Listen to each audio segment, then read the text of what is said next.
Hello, my name is Andrew Luke. I was the senior pastor of Westville Baptist for 12 years, starting in 1995, the year we won the first Rugby World Cup. You asked me for good memories and what I valued from that time. The most vivid memory undoubtedly was walking across from the old church to the new, with bagpipes playing Amazing Grace in the front and leaders of the building committee carrying the bread and the wine and the cross from the old church which now hangs in the chapel, the three symbols of our faith.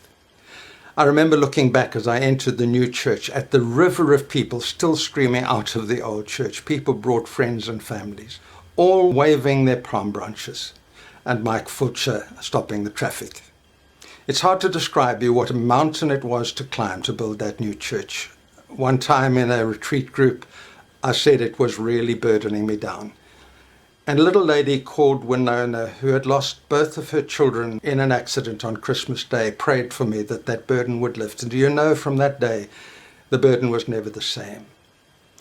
And I greatly valued our ministers fraternal in Westville at that time, every church involved, and we really were brothers and sisters.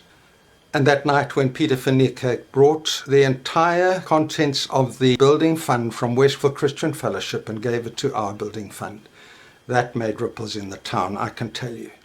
But my most precious memory, I think, would be the evening services, all ages, but those so many young people, and how they would go forward to the rail to pray during worship, and others would get up and pray over them. That was very precious to me.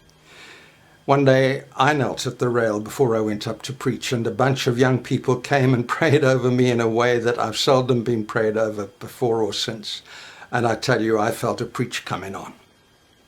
And those all-night prayer meetings that we used to hold at the end of January, and how the sun surfers would take over the small hours of the morning and pray up a storm.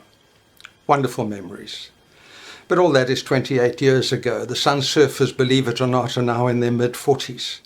And it's a different world. We've now won 4 World Cups, and whatever New Zealand say, we are now the undisputed greatest of all time. But it's a different world, and we admire the way that you are facing the challenges in the different world and finding ways that Jesus will make you relevant in these days. And so Wendy and I wish you all of the best. We hope and pray that you would find the plans that God has for you, plans to prosper you and not to harm you, plans to give you hope and a future.